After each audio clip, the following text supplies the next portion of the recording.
Howdy all you tool nuts out there. This is tubalcain again, your YouTube shop teacher. I recently made a video, and I'll put a link here on the screen if you didn't see that, on these Bernard parallel jaw pliers, a beloved pliers. I was surprised how many people liked that video, and because of that I'm going to go ahead and make another video about tools, more specifically about this Stanley. I know it's kind of beat up, but this is a Stanley bolt cutter. And the beauty of it is that you can also cut shortened bolts, threaded bolts. And let me back up and talk about the electrician's tool that does the same job, and then I'll get back to this. And there'll be patent drawings on this at the end of the video. Everyone out there watching has one or more of these wire strippers, crimpers, cutters, whatever you want to call them. And they're not bad, especially if you got the name brand like the Vaco, and what is this, a GB, and this and others. But if you got a $4 one, you're going to hate it. But these will strip wire, they will cut bolts to length, they will crimp, and they will cut. So they do all kinds of things, but none of them very well. So if you're anything like me, you prefer this kind of cutter. Although, look, someone's put something hard in there. It's supposed to be for copper. That came from an auction. But I like that kind of cutter when they're sharp, or diagonals, or dikes we call them. Here's one that's compound, made by Crescent. And for crimping connectors and eyelets and all that, I much prefer this type. Very long handle, a lot of leverage if you got to use it all day long. And for stripping wire, of course, this is my favorite. And I think most of you probably have one like this or similar to this. When you have to cut a bolt to length, all of these have little threaded holes here in the smaller sizes, generally going up to about 8. And this is the number 832, and I've put it in. I'm going to cut off about a ½ inch, and it can be done. It takes quite a bit of squeezing. So if you had a lot of them to do, it hurts your hands. But the idea is that now when you back this off, the thread is not mangled. It's ready to put a nut on or put into a junction box or whatever you're going to do. So that's a great tool. Always make sure that you enter from the correct side, the threaded side, not the clearance side. And I might explain that more later on the big one if I think of it. Last year I talked to my brother, and that was before he had his stroke, and he was complaining, as it is his wont to do, that it hurt his hands. He was constantly cutting off bolts, and he said it really hurts his hand, and he doesn't have the strength in his hand anymore, and of course you don't as you get older. I don't, for that matter. And I said, well, I got just the perfect solution. I have 2 of them. And I told him about this tool. He had never heard about it his entire life. So I mailed him one. It cost me like $20 to mail it out to Cody, Wyoming. So that's where the other one is now. And you are not going to find one of these. I don't believe they made very many of them. This was probably from the 70s. I think even then they cost about $25, which means it'd be like $100 now.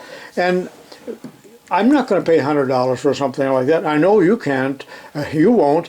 And you know what? From going to auctions and being in the Midwest tool collectors and so on, I find that most men like me, and probably like you, are incredibly cheap. They want things for almost nothing.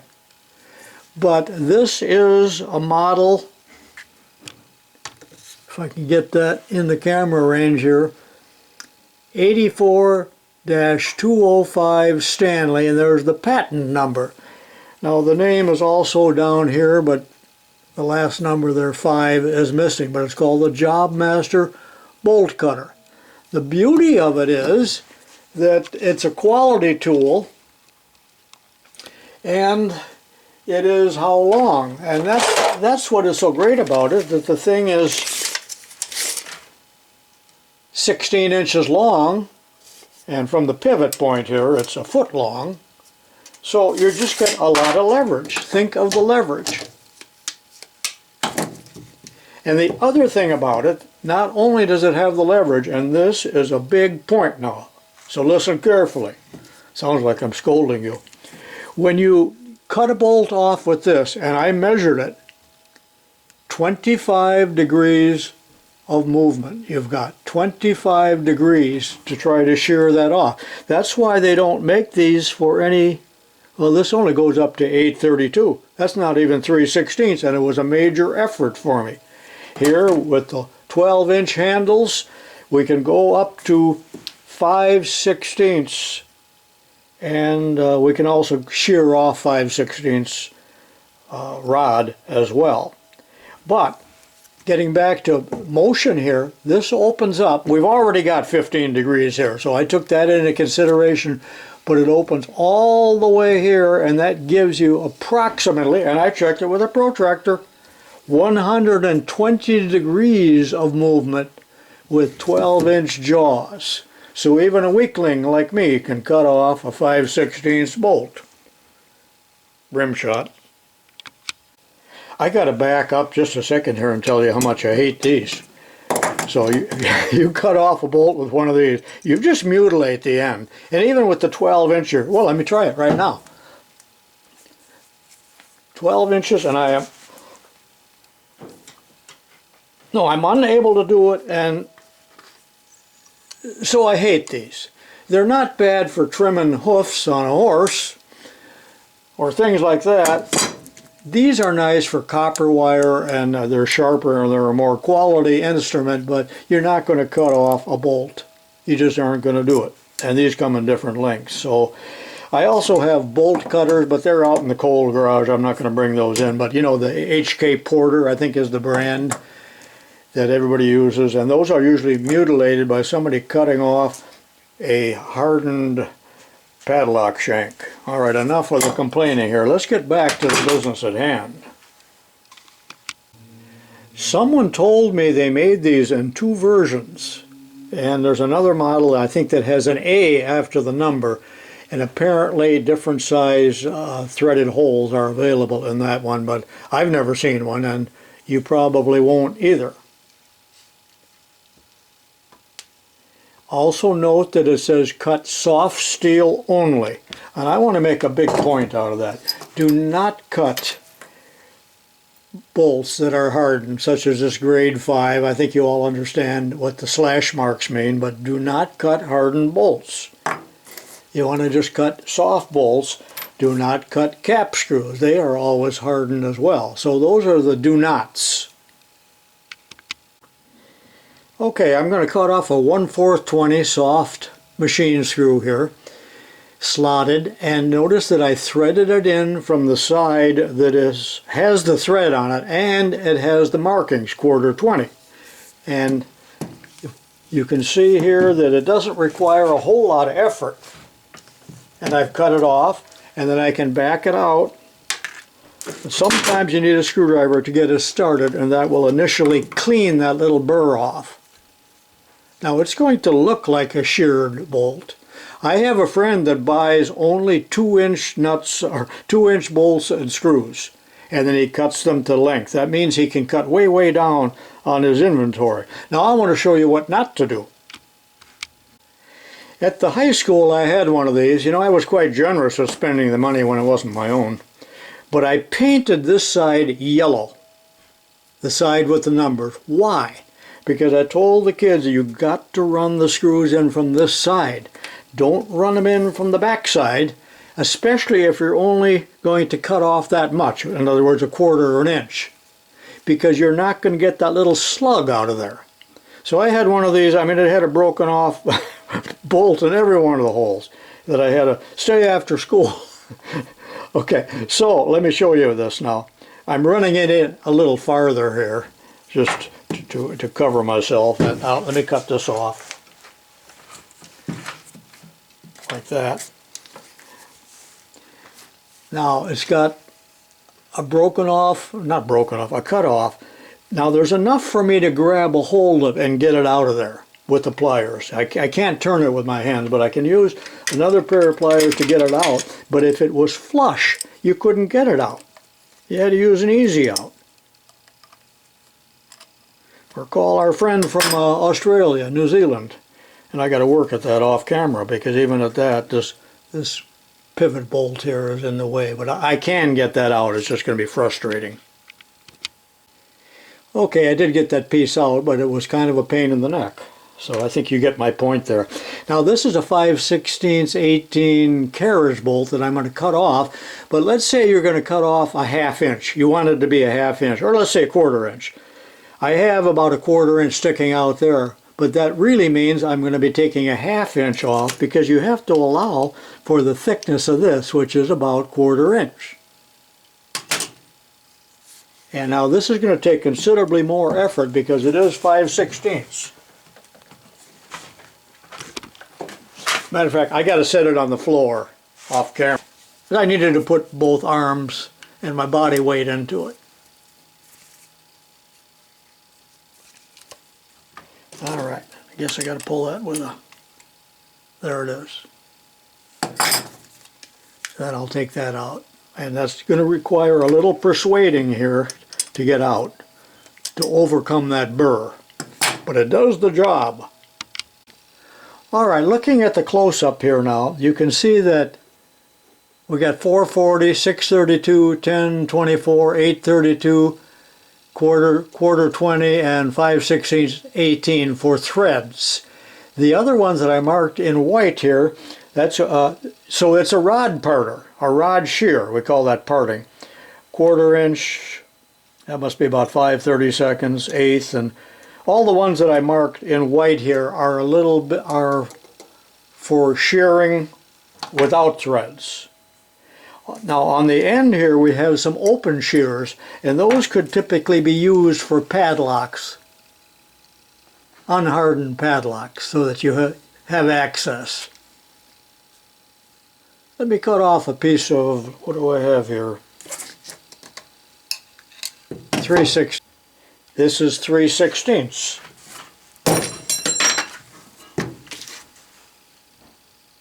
By the way, that's steel, that's brass plated, it's not brass. And this is 1/4 inch. I do not know if they ever made one of these in metric, but I do know that they make these in metric. I have to put it down on the floor where I have body weight. So you can see what a useful tool this is. And the only place you'll probably find them is at a yard sale or eBay. This tool was also billed as a bending tool. Now if you notice in here, there's what almost looks like a grooved roller. And a peg here, well that peg is a stop. But there's also a peg over here. Earlier in this video I told you that this was not only a cutter, but it was a bender. And I fiddled around with this thing for quite a while, and then I looked at the patent drawing, but I will swear that the one I had at school, you could open it all the way up, and then the jaw here would swing down and out of the way, because the jaw has to be removed in order to do the bending. So I don't know if they changed the design or this particular one has a defect, but nevertheless, I went to the effort here of removing the nut and the washer from the other side, loosening up this bolt, and taking the jaw off. But like I say, I can swear that it would swing out like that. And I probably could modify it by grinding it, but I'm never going to use it for bending anyway. But let's see what we can do with this. So now looking at this, you can see that it is a sort of a bender, isn't it? And I suppose you could put one of the arms here in a vise. But the idea here is to put the material, and I'll take this 3/16 steel that is plated. Alright, take a look now. Remember that one little roller in there had a groove.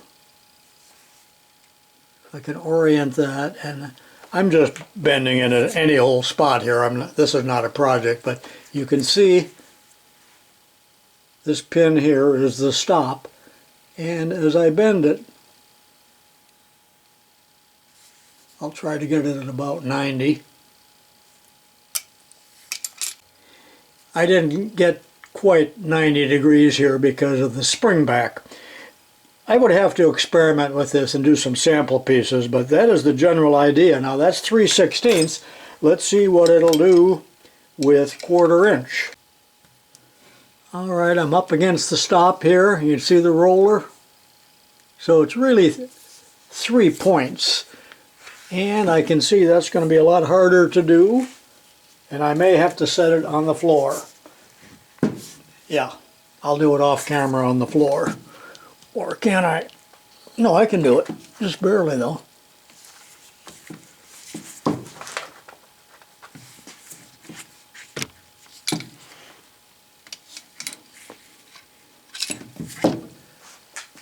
I overbent it as far as the 90 is concerned. So it'll handle apparently up to 1/4 inch because that's all the room that we have in there. Again, look at that one grooved roller. So that's a pretty neat idea. However, it does require me to disassemble it, but that only took a minute or less to do that.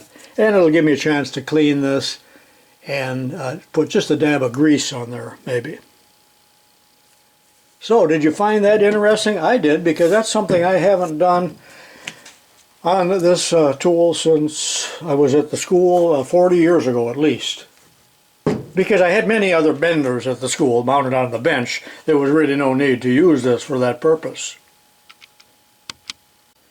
There are 3 sheets of patent pictures and about 7 of description. There is the patent number, and it was patented by that man. I don't know how to pronounce that. He filed in 1968 and it was approved in the early 70s. The thing you're going to notice here is this looks nothing like the final product, and that is typical. And Stanley would have bought the rights to this, or royalties, something like that. I'm not sure, but you can pause your video or look this up on Google Patents yourself if you want to study this, and there's always somebody that likes this.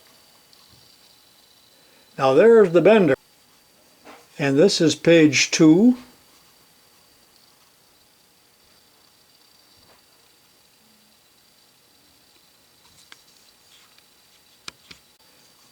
And finally, page 3 of the patent drawings.